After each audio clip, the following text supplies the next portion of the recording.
നമ്മളിന്ന് ഡിസ്കസ് ചെയ്യാൻ പോകുന്ന topic goods and service tax ആണ്, G S T. G S T വരുന്നതിന് മുമ്പായിട്ട് ഇന്ത്യയിൽ ഒരുപാട് ഇൻഡയറക്റ്റ് ടാക്സസ് ഉണ്ടായിരുന്നു. അതായത് സ്റ്റേറ്റ് ലെവലായിട്ടും സെൻട്രൽ ലെവലുമായിട്ടും കുറച്ച് ഇൻഡയറക്റ്റ് ടാക്സസ് ഉണ്ടായിരുന്നു. അതായത് sales tax, service tax, excise duty, customs duty, ഇങ്ങനെ കുറച്ച് ഇൻഡയറക്റ്റ് ടാക്സസ് ഉണ്ടായിരുന്നു. ഈ ഇൻഡയറക്റ്റ് ടാക്സസിനെ റീപ്ലേസ് ചെയ്തിട്ടാണ് ജി എസ് ടി വന്നത്. ജി എസ് ടി എന്ന് പറയുന്നത് ഡൊമസ്റ്റിക് കൺസംഷൻ പർപ്പസിന് വേണ്ടിയിട്ട് സെല്ല് ചെയ്യുന്ന ഗുഡ്സ് ആൻഡ് സർവീസസിന്റെ മുകളിൽ ഇമ്പോസ് ചെയ്യുന്ന ടാക്സ് ആണ് ജി എസ് ടി എന്ന് പറയുന്നത്. ജി എസ് ടി ഇന്ത്യയിൽ ഇംപ്ലിമെന്റ് ചെയ്തത് ജൂലൈ 1, 2017 നമ്മുടെ ഇൻഡിപെൻഡൻസിന് ശേഷം വന്ന ഒരു മേജർ ടാക്സ് റിഫോം ആണ് ഈ ജി എസ് ടി എന്ന് പറയുന്നത്. ഇതിനു മുമ്പ് April 2010 G S T implement ചെയ്യാൻ പ്ലാൻ ചെയ്തിരുന്നെങ്കിലും കുറേ പൊളിറ്റിക്കൽ ഇഷ്യൂസും കോൺഫ്ലിക്ട്സും കാരണം അത് നടന്നില്ല. ഈ ജി എസ് ടി വന്നതോടെ ജി ഡി പി റേറ്റ്, നമ്മുടെ കൺട്രീൻ്റെ ജി ഡി പി റേറ്റ് 1% നിന്ന് 2% ആയി ഇൻക്രീസ് ചെയ്തു. അതേപോലെ തന്നെ കൺട്രിയിലുള്ള തെഫ്റ്റും കറപ്ഷൻസും ഒക്കെ റെഡ്യൂസ് ആവുകയും ചെയ്തു. ഇനി ഈ ടോപ്പിക്കിൽ നമ്മൾ ഇനി ഡിസ്കസ് ചെയ്യാൻ പോകുന്ന contents G S T meaning, definition, objective, benefits, concept, impact, H S N code, G S T eligibility criteria, online filing process, G S T slab rates. ഇത്രയാണ് നമ്മൾ ഈ ഒരു പോർഷനിൽ ഡിസ്കസ് ചെയ്യാൻ പോകുന്നത്. അപ്പോൾ first G S T meaning. G S T എന്ന് പറഞ്ഞാൽ എന്താ? നമ്മൾ സെയിൽ ചെയ്യുന്ന ഗുഡ്സോ സർവീസസിന്റെ മുകളിൽ ഇമ്പോസ് ചെയ്യുന്ന ടാക്സ് ആണ് ജി എസ് ടി എന്ന് പറയുന്നത്. ഈ ജി എസ് ടി കളക്ട് ചെയ്യുന്ന ജി എസ് ടിന്റെ ഒരു പോർഷൻ സെൻട്രൽ ഗവൺമെന്റിലേക്കും ഒരു പോർഷൻ സ്റ്റേറ്റ് ഗവൺമെന്റിലേക്കാണ് പോകുന്നത്. ജി എസ് ടി എന്ന് പറയുന്ന ഗുഡ്സ് ആൻഡ് സർവീസസിന്റെ മുകളിൽ വരുന്ന ടാക്സ് ആയതുകൊണ്ട് തന്നെ എല്ലാ പേഴ്സൺസും ഈ ടാക്സ് പേ ചെയ്യാൻ ലയബിൾ ആണ്. ഇനി ജി എസ് ടിയിൽ വരുന്ന 3 കോമ്പോണൻസ് ആണ് C G S T, S G S T, I G S T. C G S T എന്ന് പറയുന്നത് central goods and service tax, ഇത് കളക്ട് ചെയ്യുന്ന സെൻട്രൽ ഗവൺമെന്റ് ആണ്. എസ് ജി എസ് ടി എന്ന് പറയുന്നത് state goods and service tax, ഇത് collect ചെയ്യുന്ന state government ആണ്. ഈ സി ജി എസ് ടിയും എസ് ജി എസ് ടിയും നമ്മൾ സ്റ്റേറ്റിന്റെ ഉള്ളിൽ തന്നെ സെയിൽസ് നടത്തുമ്പോൾ കാൽക്കുലേറ്റ് ചെയ്യുന്നതാണ് C G S T, S G S T എന്ന് പറയുന്നത്. പിന്നെ ഐ ജി എസ് ടി എന്ന് പറയുന്നത് integrated goods and service tax ആണ്. അതായത് ഇന്റർ സ്റ്റേറ്റ് സെയിൽസ് ചെയ്യുമ്പോൾ കാൽക്കുലേറ്റ് ചെയ്യുന്നതാണ് ഐ ജി എസ് ടി എന്ന് പറയുന്നത്. ഈ I G S T collect ചെയ്യുന്നത് സെൻട്രൽ ഗവൺമെന്റ് ആണ്. അടുത്തത് G S T definition. G S T ഡെഫിനിഷനിൽ പറയുന്നത് article 366 subsection 12A of the Indian constitution പ്രകാരം ജി എസ് ടിനെ ഡിഫൈൻ ചെയ്തത് എങ്ങനെയാണെന്ന് വെച്ചാൽ ഗുഡ്സ് ആൻഡ് സർവീസസ്, സപ്ലൈ ചെയ്യുന്ന ഗുഡ്സ് ആൻഡ് സർവീസസിന്റെ മുകളിൽ ഇമ്പോസ് ചെയ്യുന്ന ടാക്സ് ആണ് ജി എസ് ടി. അതേപോലെ ഹ്യൂമൻ കൺസംഷന് യൂസ് ചെയ്യുന്ന ആൽക്കഹോളിക് ലിക്വർ സപ്ലൈ ചെയ്യുന്നതിൽ ജി എസ് ടി ആപ്ലിക്കബിൾ അല്ല. പിന്നെ ആർട്ടിക്കിൾ 366 സബ്സെക്ഷൻ 260A സർവീസിനെ ഡിഫൈൻ ചെയ്യുന്നത് എങ്ങനെയാണെന്ന് വെച്ചാൽ എനിത്തിങ് അതർ ദാൻ ഗുഡ്സ് അല്ലാത്ത എന്തോ അതാണ് സർവീസസ്. പിന്നെ ആർട്ടിക്കിൾ 366 സബ്സെക്ഷൻ 12 ഗുഡ്സിനെ ഡിഫൈൻ ചെയ്തതെന്ന് വെച്ചാൽ goods include all material, commodities and articles. അടുത്ത സെൻട്രൽ ജി എസ് ടി എന്ന് പറഞ്ഞാൽ G S T to be levied by the centre. State G S T എന്ന് പറഞ്ഞാൽ G S T to be levied by the state. Dual G S T എന്ന് പറഞ്ഞാൽ G S T to be levied by the central and state concurrently. നമ്മുടെ ഇന്ത്യയിൽ impose ചെയ്യുന്നത് dual G S T ആണ്. Salient features ആണ്. First പറയുന്നത് supply ചെയ്യുന്ന ഗുഡ്സോ സർവീസസിന്റെ മുകളിൽ ആപ്ലിക്കബിൾ ആവുന്ന എന്നാൽ ജി എസ് ടിയിൽ വരുന്ന എക്സംഷൻസ് പറയുന്നത് ഹ്യൂമൻ കൺസംഷന് യൂസ് ചെയ്യുന്ന ആൽക്കഹോളിക് ലിക്കർ എക്സംപ്റ്റഡ് ആണ്. അതേപോലെ തന്നെ 5 പെട്രോളിയം പ്രൊഡക്ട്സും എക്സംപ്റ്റഡ് ആണ്. എക്സംപ്റ്റഡ് ആയിട്ടുള്ള 5 പെട്രോളിയം പ്രൊഡക്ട്സ് ഏതൊക്കെയാണെന്ന് വെച്ചാൽ ഒന്ന് petrol, diesel, natural gas, crude oil and aviation turbine fuel. ഈ 5 പെട്രോളിയം പ്രൊഡക്ട്സ് ആണ് ജി എസ് ടിയിൽ നിന്ന് എക്സംപ്റ്റഡ് ആയിട്ടുള്ളത്. പിന്നെ പറയുന്നത് ജി എസ് ടി എന്ന് പറഞ്ഞ ഡെസ്റ്റിനേഷൻ ബേസ്ഡ് കൺസംഷൻ ടാക്സ് ആണ്. പിന്നെ എക്സ്പോർട്ടിന്റെ കേസിൽ ടാക്സ് ഫ്രീ ആണ്. ഇമ്പോർട്ടിന്റെ കേസിൽ ഇന്റഗ്രേറ്റഡ് ടാക്സ് ആണ് ഇമ്പോസ് ചെയ്യുന്നത്. പിന്നെ പറയുന്ന ടാക്സ് പേയേഴ്സിന്റെ ഫിനാൻഷ്യൽ ഇയറിലെ ടേൺ ഓവർ എന്നുള്ളത് 20 lakhs വരെയാണെങ്കിൽ അപ് ടു 20 lakh വരെയാണെങ്കിൽ ടാക്സിൽ നിന്ന് എക്സംപ്റ്റഡ് ആണ്.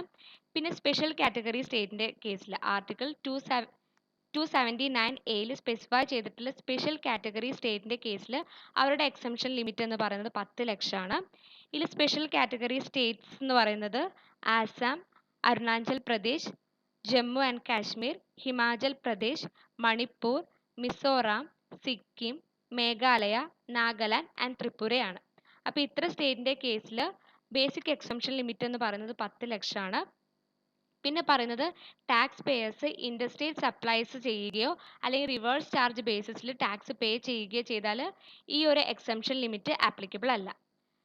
പിന്നെ പറഞ്ഞ സ്മോൾ ടാക്സ് പേയേഴ്സിൻ്റെ കേസിൽ അവരുടെ ഫിനാൻഷ്യൽ ഇയറിലെ ടേൺ ഓവർ എന്നുള്ളത് 50 ലക്ഷം വരെയാണെങ്കിൽ അവർ 50 ലക്ഷം അപ് ടു 50 ലാക്ക് വരെയാണെങ്കിൽ അവർ ടാക്സിന് എലിജിബിൾ ആണ്. പിന്നെ പറയുന്നത് ഇൻ്റഗ്രേറ്റഡ് GST എന്ന് പറയുന്നത് കളക്ട് ചെയ്യുന്നത് സെൻട്രൽ ഗവൺമെൻറ് ആണ്. അത് നമ്മൾ interstate supply of goods and service ചെയ്യുമ്പോഴാണ് ഇൻ്റഗ്രേറ്റഡ് GST ചാർജ് ചെയ്യുന്നത്. പിന്നെ GSTൻ്റെ അണ്ടറിൽ വരുന്ന ഗുഡ്സിന് ഒരു HSN കോഡ് പ്രൊവൈഡ് ചെയ്യും.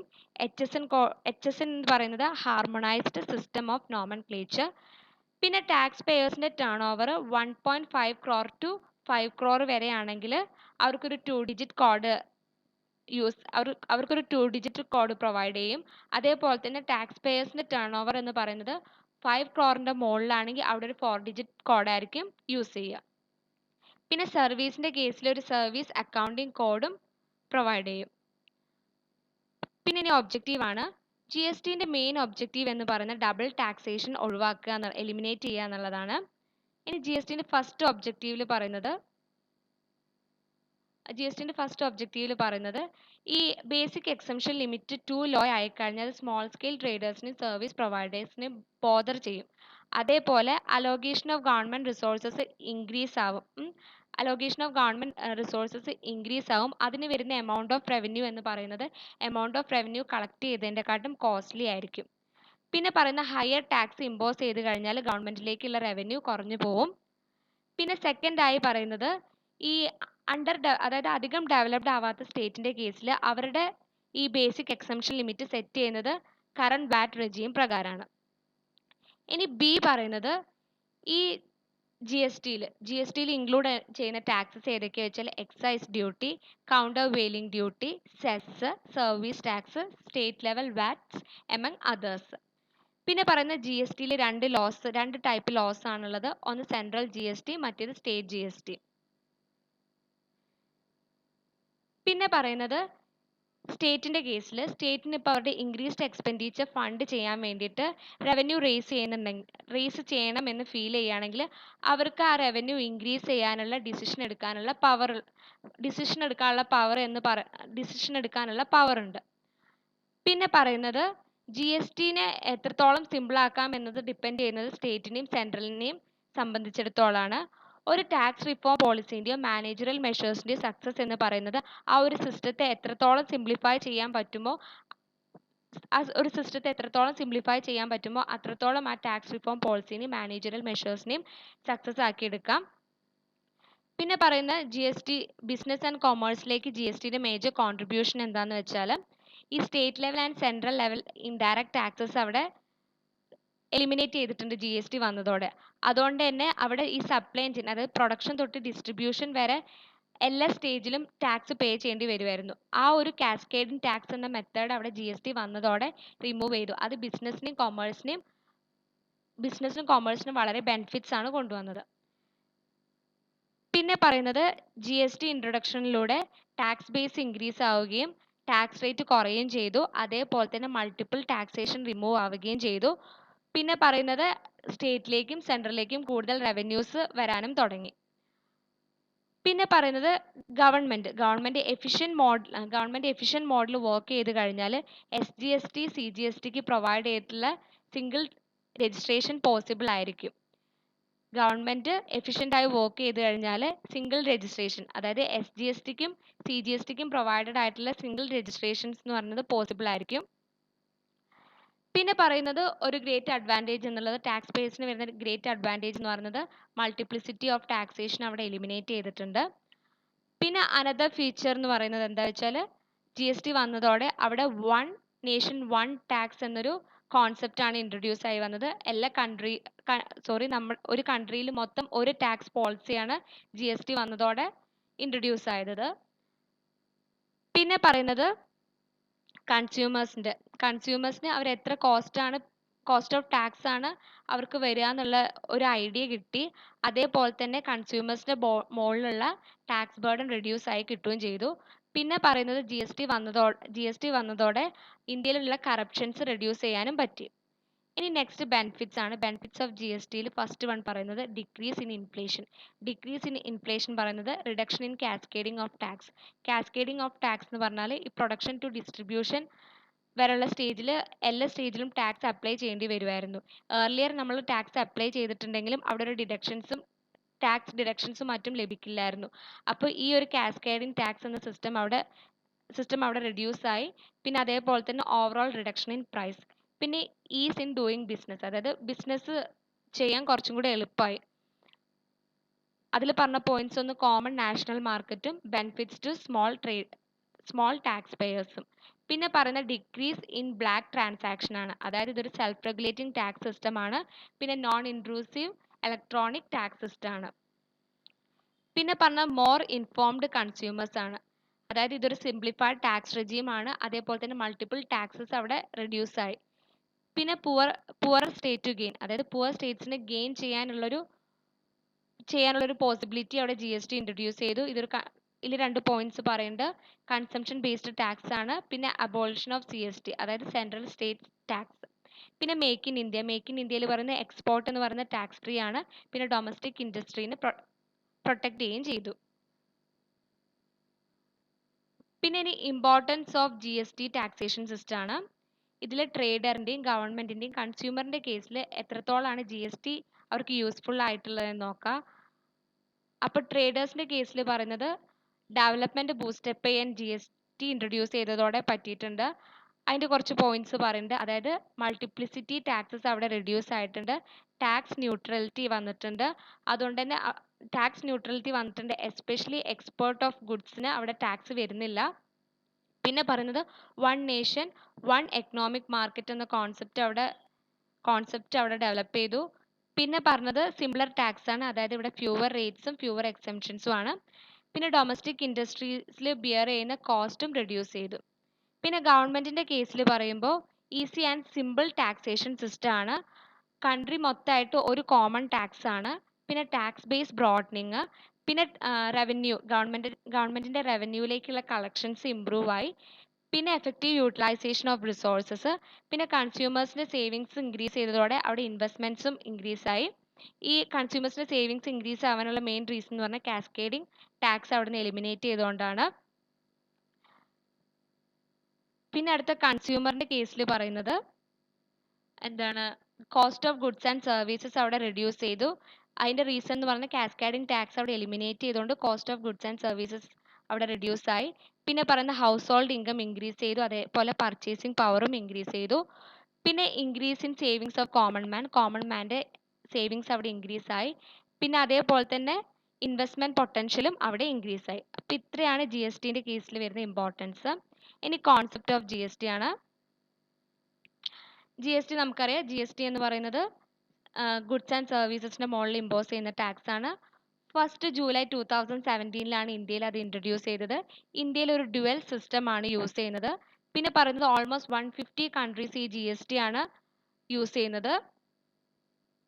ഇനി അതിൻ്റെ കോൺസെപ്റ്റ്സിൽ ഫസ്റ്റ് പറയുന്നത് ജി എസ് ടിയിൽ രണ്ട് കോമ്പോണൻസ് ആണുള്ളത്. ഒന്ന് സെൻട്രൽ ജി എസ് ടി, മറ്റേത് സ്റ്റേറ്റ് ജി എസ് ടി. പിന്നെ പറയുന്നത് G S T and S G S T എന്ന് പറയുന്ന എല്ലാ ഗുഡ്സ് ആൻഡ് സർവീസസ് ട്രാൻസാക്ഷൻസ് നടത്തുന്ന എല്ലാ ഗുഡ്സ് ആൻഡ് സർവീസസിലും ആപ്ലിക്കബിൾ ആയിട്ടുള്ളതാണ്. പിന്നെ അതിൻ്റെ എക്സംപ്റ്റഡ് ഗുഡ്സ് ആൻഡ് സർവീസസ് ഒഴിച്ചുള്ള ബാക്കി എല്ലാ ഗുഡ്സ് ആൻഡ് സർവീസസിൻ്റെ കേസിലും G S T and S G S T applicable ആയിട്ടുള്ളതാണ്. പിന്നെ പറയുന്നത് C G S T S G S ടിയും സെൻട്രൽ ഗവൺമെൻറ്റിലേക്കും സ്റ്റേറ്റ് ഗവൺമെൻറ്റിലേക്കുമാണ് പേ ചെയ്യുന്നത്. പിന്നെ പറയുന്നത് C G S T and S G S T individual ആയിട്ടാണ് ട്രീറ്റ് ചെയ്യേണ്ടത്. പിന്നെ പറയുന്ന C G S T and S G S ടിൻ്റെ കേസിൽ പറയുന്നത് ഇൻ്റർസ്റ്റേറ്റ് സപ്ലൈ നടത്തുമ്പോൾ സി ജി എസ് ടിയും എസ് ജി എസ് ടിയും അവിടെ ആപ്ലിക്കബിൾ അല്ല. ആ കേസിൽ ഐ ജി എസ് ടി ആണ് ആപ്ലിക്കബിൾ ആയി വരിക. പിന്നെ പറയുന്നത് ജി എസ് ടി റീഫണ്ടുമായി ബന്ധപ്പെട്ട് എന്തെങ്കിലും പ്രോബ്ലംസ് ഉണ്ടെങ്കിൽ അത് central and state government avoid ചെയ്യണം. അവിടെ എക്സെപ്ഷൻ കേസസും പറയുന്നുണ്ട്. അതായത് export, purchase of capital goods, income tax at higher rate than output tax etcetera.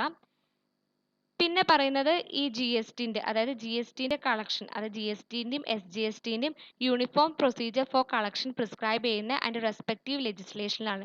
G S ടിക്കും എസ് ജി എസ് ടിക്കുമുള്ള റെസ്പെക്റ്റീവ് ലെജിസ്ലേഷനിലാണ് അവരുടെ uniform procedure for collection prescribe ചെയ്യുന്നത്. പിന്നെ പറയുന്നത് ജി എസ് ടിൻ്റെ കോമ്പോസിഷൻ ഓർ കോമ്പൗണ്ടിങ് സ്കീമിൻ്റെ കേസിൽ, അതായത് ജി എസ് ടിൻ്റെ കോമ്പോസിഷനോ കോമ്പൗണ്ടിങ് സ്കീമിന് വേണ്ടിയിട്ട് അവിടെ എന്തായാലും ഗ്രോസ് ആനുവൽ ടേൺ ഓവറിൻ്റെ ഒരു അപ്പർ സീലിംഗും, അതായത് upper ceiling on gross annual ടേൺ ഓവറും ഫ്ലോർ ടാക്സ് റേറ്റും അവിടെ ഉണ്ടായിരിക്കണം. കമ്പ്യൂട്ടേഷനും മറ്റുമായിട്ട്, ജി എസ് ടിൻ്റെ കമ്പ്യൂട്ടേഷൻ പർപ്പസിനും മറ്റുമായിട്ട് അവിടെ upper ceiling on gross annual ടേൺ ഓവറും ഫ്ലോർ ടാക്സ് റേറ്റും ഉണ്ടായിരിക്കണം. പിന്നെ പറയുന്നത് tax payers periodically G S T returns submit ചെയ്യണം. അത് ആ കൺസേൺഡ് അതോറിറ്റീസിന് തന്നെ സബ്മിറ്റ് ചെയ്ത്, അതായത് സി ജി എസ് ടി അതോറിറ്റിക്കും concern S G S T അതോറിറ്റിക്കും ഈ റിട്ടേൺസ് സബ്മിറ്റ് ചെയ്യണം. പിന്നെ പറയുന്നത് എന്താണ്, ജി എസ് ടിയിൽ ഇൻക്ലൂഡഡ് ആയിട്ടുള്ള സ്റ്റേറ്റ് ആൻഡ് സെൻട്രൽ ലെവലിലുള്ള ഇൻഡയറക്റ്റ് ടാക്സസ് ആണ്. അപ്പോൾ ഫസ്റ്റ് സ്റ്റേറ്റ് ലെവലിലുള്ള ഇൻഡയറക്റ്റ് ടാക്സസ് ഏതൊക്കെയാണെന്ന് വെച്ചാൽ വാറ്റ് ഓർ സെയിൽസ് ടാക്സ്, പിന്നെ entertainment tax, luxury tax, taxes on lottery, betting and gambling, പിന്നെ states and surcharges, entry tax, entry tax. ഇനി അടുത്തത് സെൻട്രൽ ലെവലിൽ വരുന്ന ഇൻഡയറക്റ്റ് ടാക്സസ് ആണ്. Central excise duty, additional excise duty, the excise duty levied under the Medical and Toiletry Preparation Act, പിന്നെ service tax, പിന്നെ additional custom duty, പിന്നെ special additional duty of customs, പിന്നെ surcharges, പിന്നെ cess. Okay, ഇനി next topic impact of G S T on the Indian economy ആണ്. അപ്പോൾ impact of G S T, first impact of G S T on the Indian എക്കണോമിയിൽ പറയുന്നത്, ഈ G S T വന്നതോടെ കൺട്രിത്തെ G D P ratio improve ആയി, അതേപോലെ തന്നെ ഇൻഫ്ലേഷൻ അവിടെ കൺട്രോൾ ചെയ്യാൻ പറ്റി. പിന്നെ പറയുന്നത് ഈ ജി എസ് ടി വന്നത് മാനുഫാക്ചറിങ് ഇൻഡസ്ട്രീസിന് വളരെ അഡ്വാൻറ്റേജ് ആണ്, പക്ഷേ സർവീസ് സെക്ടർ ഇൻഡസ്ട്രീസിന് കുറച്ച് ചാലഞ്ചസ് ഫേസ് ചെയ്യേണ്ടി വന്നു എന്നാണ് പറയുന്നത്. പിന്നെ പറഞ്ഞ ജി എസ് ടി റേറ്റ്സ് ആണ്, അതായത് 5%, 12%, 18%, 20%. ഈ G S T slab rates ഗവൺമെൻറ്റിൻ്റെ ടാക്സ് ഇൻക്രീസ് ചെയ്യാൻ, ഓട്ടോമാറ്റിക്കലി ഗവൺമെൻറ്റിൻ്റെ ടാക്സ് ഇൻക്രീസ് ചെയ്യാൻ ഹെൽപ്ഫുൾ ആണ്. അതേപോലെ തന്നെ മാനുഫാക്ചറിങ് സെക്ടറിൻ്റെ കേസിൽ അവർക്ക് അവിടെ ഇമ്മൻസ് ഗ്രോത്ത് ഫേസ് ചെയ്യാൻ സാധിക്കുന്നുണ്ട്. മാനുഫാക്ചറിങ് സെക്ടറിന് ടാക്സ് റേറ്റ് റിഡ്യൂസ് ചെയ്തിട്ടാണ് പ്രൊവൈഡ് ചെയ്തത്. പിന്നെ ഒരു ജി എസ് ടി വന്നതോടെ എല്ലാവർക്കും അതൊരു പോസിറ്റീവായിട്ട് തന്നെയാണ് എല്ലാവരും കേസിലും വെച്ച് നോക്കുമ്പോൾ ഉണ്ടാകുന്നത്. പിന്നെ പറയുന്നുണ്ട് various unorganised sectors which enjoy the cost advantage equal to tax rate which will be brought under G S T. അതായത് ഈ കോസ്റ്റ് അഡ്വാൻറ്റേജ് ടാക്സ് റേറ്റിനോട് തന്നെ ഈക്വൽ ആയിട്ട് കോസ്റ്റ് അഡ്വാൻറ്റേജ് എൻജോയ് ചെയ്യുന്ന വാരിയസ് അൺഓർഗനൈസ്ഡ് സെക്ടേഴ്സും ജി എസ് ടിൻ്റെ അണ്ടറിലേക്ക് brought ചെയ്യുന്ന പറയുന്നത്. ഇവിടെ വാരിയസ് സെക്ടേഴ്സ് എന്ന് പറഞ്ഞാൽ ഹാർഡ്വെയർ, പെയിൻറ്, ഇലക്ട്രോണിക്സ്, ഇതൊക്കെ ഈ ടാക്സ് സ്ലാബിൻ്റെ അണ്ടറിലേക്ക് കൊണ്ടുവരും. അതേപോലെ തന്നെ പിന്നെ പറയുന്നത് ഒരുപാട് ലോട്ട് ഓഫ് സെക്ടേഴ്സ് ഇനിയും ജി എസ് ടിൻ്റെ അണ്ടറിൽ ഡിസ്കസ് ചെയ്യാനുണ്ട്. അതിനൊരു പ്രോപ്പർ പ്ലാനിങ് തന്നെ അവിടെ വേണം. പിന്നെ കോമൺ മാൻ്റെ കേസും ഡിഫറെൻറ്റ് കമ്പനീസിൻ്റെ കേസിലും അവർ ജി എസ് ടി കളക്ട് ചെയ്യേണ്ടത് അത് ആ സെയിൽ ഒറിജിനേറ്റ് ചെയ്യുന്ന ടൈമിൽ തന്നെ ആയിരിക്കണം. ഇനി അടുത്തത് impact of G S T on various sectors ആണ്. ഇതിൽ പറയുന്നത് ഈ ജി എസ് ടി വന്നതോടെ ജി എസ് ടി വന്നതോടെ ഒരു കൺട്രിയിൽ ഒരു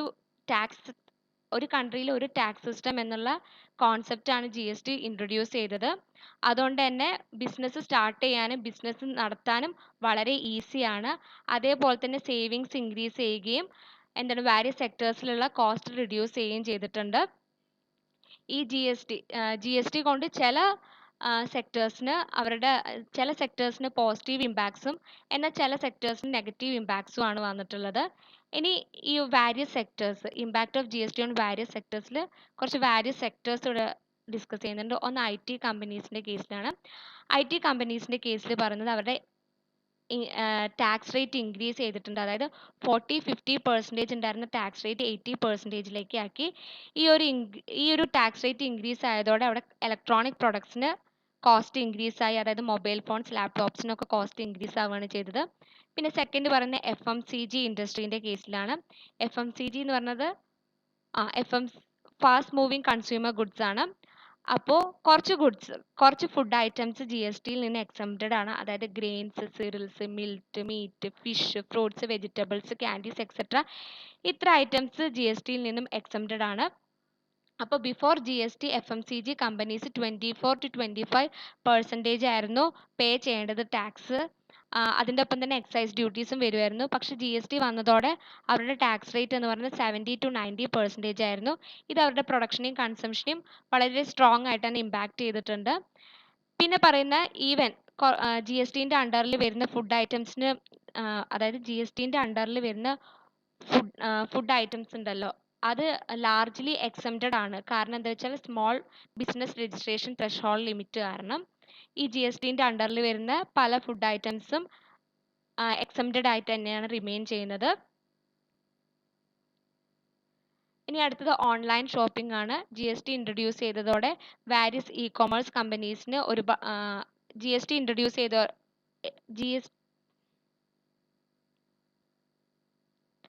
നെക്സ്റ്റ് ഓൺലൈൻ ഷോപ്പിംഗ് ആണ്. GST ഇൻട്രൊഡ്യൂസ് ചെയ്തതോടെ ഈ കമ്പനീസിന് ഇ-കൊമേഴ്സ് കമ്പനീസിന് അവിടെ ടാക്സ് ബർഡൻ അവിടെ ഇൻക്രീസ് ചെയ്യുക ചെയ്തത്. കാരണം അവർക്ക് ടാക്സ് റേറ്റ്സ് ഫയൽ ചെയ്യുന്ന ബർഡൻ ഇൻക്രീസ് ആയി, അതേപോലെ തന്നെ അവരുടെ കോസ്റ്റ് അവിടെ ഇൻക്രീസ് ആയി. ഇനി ടെലികോം സെക്ടറിൻ്റെ കേസിൽ പറയുന്നത്, അവിടെ വാറ്റ് ആയിരുന്ന സമയത്ത് 15% ആയിരുന്നു ടാക്സ് റേറ്റ് എന്ന് പറയുന്നത്. പക്ഷേ GST വന്നതോടെ അത് 18% ആക്കി. അപ്പോൾ മൊബൈൽ കോളിംഗ് പ്രൈസും SMS ബ്രോഡ്ബാൻഡ് സർവീസസ് ഒക്കെ അവിടെ അതിൻ്റെയൊക്കെ പ്രൈസ് ഇൻക്രീസ് ചെയ്യുകയാണ് ചെയ്തത്. ഇതുവരെ നെഗറ്റീവായിട്ട് ടെലികോം ജയൻസ് ആയ എയർടെൽ, വോഡഫോൺ ഐഡിയ എക്സെട്ര അങ്ങനെയുള്ളവരൊക്കെ എന്താണ് ഇത് നെഗറ്റീവായി ഇമ്പാക്റ്റ് ചെയ്യുക ചെയ്തത്. പിന്നെ ഓട്ടോമൊബൈൽസിൻ്റെ കേസ് പറയുന്നത്, on road price of vehicles to maximum by 8%. അതായത് വെഹിക്കിൾസിൻ്റെ മാക്സിമം പ്രൈസ് എന്ന് പറയുന്നത് 8% ആയി ഇൻക്രീസ് ചെയ്തു എന്നാണ് പറയുന്നത് ലേറ്റസ്റ്റ് റിപ്പോർട്ട് പ്രകാരം. പിന്നെ പറയുന്നത് ലോവർ പ്രൈസസ്, ഓട്ടോമൊബൈൽ കമ്പനീസിന് ലോവർ പ്രൈസസ് എന്ന് പറഞ്ഞാൽ അവർക്ക് വോളിയം സെയിലും ബൂസ്റ്റപ്പ് ചെയ്യാൻ ഉള്ളൊരു ഓപ്പർച്യൂണിറ്റി എന്നതാണ്. പിന്നെ സ്മോൾ സ്കെയിൽ എൻ്റർപ്രൈസസിൻ്റെ കേസിലാണ്. സ്മോൾ സ്കെയിൽ എൻ്റർപ്രൈസസിൻ്റെ കേസിൽ 3 കാറ്റഗറീസ് ആണ് പറയുന്നത്. ഒന്ന് below threshold need not register for GST, അതായത് ബിലോ എക്സംപ്ഷൻ ലിമിറ്റ് അവർ GST രജിസ്റ്റർ ചെയ്യേണ്ട. പിന്നെ between threshold and composition turnover, അതായത് ഈ എക്സംഷൻ ലിമിറ്റിനും അതിന് ശേഷമുള്ള എക്സംഷൻ ലിമിറ്റിൻ്റെയും കോമ്പോസിഷൻ ടേൺ ഓവറിൻ്റെ ഇടയിൽ വരുന്നവർ GST രജിസ്റ്റർ ചെയ്യണം. പിന്നെ എബോവ് ഈ ബേസിക് എക്സംഷൻ ലിമിറ്റിൻ്റെ മുകളിൽ വരുന്നവരും GST രജിസ്റ്റർ ചെയ്യണം. പിന്നെ പറയുന്നത് മാനുഫാക്ചർ ആൻഡ് ട്രേഡേഴ്സിൻ്റെ കേസിൽ അവർക്ക് GST ടാക്സ് എന്ന് പറയുന്നത് ലെസ് ആണ്. പിന്നെ എൻ്റർടൈൻമെൻറ്റിൻ്റെ കേസിൽ പറയുന്നത് ടാക്സ് ലെസ് ആവുക, ഗോ ഡൗൺ ആണ് ചെയ്തത്. 4%-ൽ നിന്നും 2% ആവുകയാണ് ചെയ്തത്. പിന്നെ സിനിമ ലവേഴ്സിൻ്റെ കേസിൽ അവിടെ ഇൻക്രീസ് ആവുകയാണ് ചെയ്തത്. ഈ ഫിലിം ഇൻഡസ്ട്രി ബിസിനസ്സിനെയൊക്കെ GST ബൂസ്റ്റപ്പ് ചെയ്യാണ്, അതിൻ്റെ അറ്റ് ഇറ്റ്സ് ബെസ്റ്റ് അത് ബൂസ്റ്റപ്പ് ചെയ്യാണ് ചെയ്യുന്നത്. പിന്നെ housing and construction industries in India ആണ്. അതിൽ പറഞ്ഞ ഈ ഹൗസിംഗ് ആൻഡ് കൺസ്ട്രക്ഷൻ സെക്ടർ എന്ന് പറഞ്ഞ GSTൻ്റെ അണ്ടറിൽ ഇൻക്ലൂഡ് ചെയ്തിട്ടില്ല. പക്ഷെ അതിന് ഇൻക്ലൂഡ് ചെയ്യണം. കാരണം അത് നാഷണൽ എക്കണോമിക്ക് ഒരു മേജർ കോൺട്രിബ്യൂഷൻ തന്നെ ഈ ഒരു സെക്ടറിൽ നിന്ന് ലഭിക്കും. പിന്നെ റെയിൽവേ സെക്ടറാണ്. റെയിൽവേ സെക്ടേഴ്സും GSTൻ്റെ അണ്ടറിലേക്ക് കൊണ്ടുവരണം. പിന്നെ പറഞ്ഞ ഈ റെയിൽവേ സെക്ടേഴ്സ് കൊണ്ടുവന്നാൽ അവിടെയുള്ള ആഡഡ് ബെനിഫിറ്റ് എന്താണെന്ന് വെച്ചാൽ ഇൻട്രസ്റ്റേറ്റ് ട്രാൻസ്പോർട്ടേഷൻ ഓഫ് ഗുഡ്സ് അവിടെ ഉണ്ടായിരിക്കും, എൻഷുർ ചെയ്യാം. അതുകൊണ്ട് തന്നെ ഇൻഫോർമേഷൻ ടെക്നോളജി നെറ്റ്വർക്ക് യൂസ് ചെയ്തിട്ട് ഇത് ട്രാക്ക് ചെയ്യാവുന്നതാണ്. പിന്നെ പറഞ്ഞ financial services in most of the country GST is not charged on the financial services. അതായത് ഫിനാൻഷ്യൽ സർവീസസ് ഒന്നും മോസ്റ്റ് കൺട്രീസിൽ GSTൻ്റെ അണ്ടറിൽ ഫിനാൻഷ്യൽ സർവീസസ് ചാർജ് ചെയ്തിട്ടില്ല എന്നാണ് പറയുന്നത്. പിന്നെ ഇൻഫോർമേഷൻ ടെക്നോളജി എന്ന് പറയുന്നത്, ഇൻഫോർമേഷൻ ടെക്നോളജീൻ്റെ കേസിൽ പറയുന്നത് ഇൻഫോർമേഷൻ ടെക്നോളജിയും GSTൻ്റെ അണ്ടറിൽ അട്രാക്റ്റ് ചെയ്യണം. ഇവിടെ പറയുന്ന ഇൻഫോർമേഷൻ ടെക്നോളജീൻ്റെ കേസിൽ സോഫ്റ്റ്വെയർ ഇലക്ട്രോണിക് ഫോം യൂസ് ചെയ്തിട്ടാണ് ട്രാൻസ്ഫർ ചെയ്യുന്നതെങ്കിൽ അത് ഇൻ്റലക്ച്വൽ പ്രോപ്പർട്ടി ആയിട്ട് കൺസിഡർ ചെയ്യുമ്പോൾ അത് ഇൻ്റലക്ച്വൽ പ്രോപ്പർട്ടി ആയിട്ടാണ് കൺസിഡർ ചെയ്യുക. അപ്പോൾ അതിനെ സർവീസസിലും പെടുത്താം. അതേപോലെ തന്നെ സോഫ്റ്റ്വെയർ മീഡിയ യൂസ് ചെയ്തിട്ടാണ് ട്രാൻസ്മിറ്റ് ചെയ്യുന്നത്, അല്ലെങ്കിൽ ടാഞ്ചിബിൾ പ്രോപ്പർട്ടി യൂസ് ചെയ്തിട്ടാണ് ട്രാൻസ്മിറ്റ് ചെയ്യുന്നതെങ്കിൽ അവരെ ഗുഡ്സ് ആയിട്ടും കൺസിഡർ ചെയ്യുക. GSTൻ്റെ കേസിൽ അവരെ ഗുഡ്സ് ആയിട്ടും കൺസിഡർ ചെയ്യാന്നാണ് പറയുന്നത്. പിന്നെ പറയുന്നത് according to FICC Technopark report പ്രകാരം പറയുന്നത് GST ഇംപ്ലിമെൻറ്റ് ചെയ്ത് കഴിഞ്ഞാൽ അവർക്ക് ഒരു uniform simplified and single point taxations അവിടെ കൊണ്ടുവരാം. അതേപോലെ തന്നെ അവർക്ക് പ്രൈസ് റെഡ്യൂസ് ചെയ്യാനാണ് പറയുന്നത്. പിന്നെ ഇമ്പാക്റ്റ് ഓൺ സ്മോൾ എൻ്റർപ്രൈസസ് ആണ്.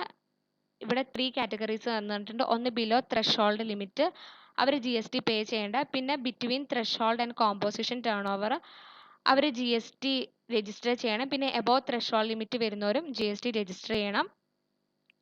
നെക്സ്റ്റ് GST റേറ്റ്സ് ആ പറയുന്നത്. GST റേറ്റ്സ് 0% പറയുന്നത് essential items like rice or wheat അങ്ങനത്തെ എസെൻഷ്യൽ ഐറ്റംസിൻ്റെ കേസിൽ 0% ആണ്. പിന്നെ 5% on items of mass consumption. പിന്നെ 12 or 80% എന്ന് പറയുന്നത് standard rates covering most manufactured items and services. പിന്നെ 28% എന്ന് പറയുന്നത് on consumer durable goods, pan masala, tobacco and aerated drinks ആണ്.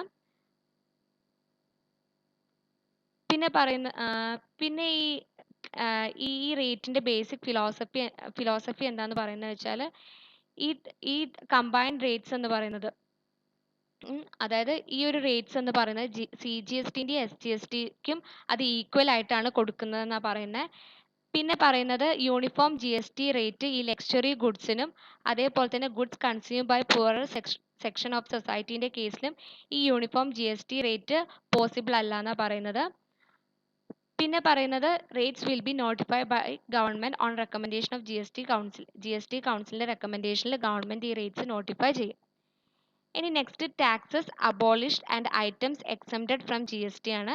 GSTയിൽ നിന്നും എക്സംപ്റ്റഡ് ആയിട്ടുള്ള ഐറ്റംസ് പറയുന്നത് all types of public services of the government, അതായത് railways, postal and telegraphs, public sector enterprises, banks and insurance, health and education services. പിന്നെ പറയുന്നത് any services transactions between employer and employee either as service provider, receiver or vice versa. പിന്നെ പറയുന്നത് education services provided by non-government schools and colleges, health services provided by non-government agencies, പിന്നെ any unbranded food items. ഇത്രയാണ് GSTയിൽ നിന്നും exempted ആയിട്ടുള്ള food items എന്ന് പറയുന്നത്.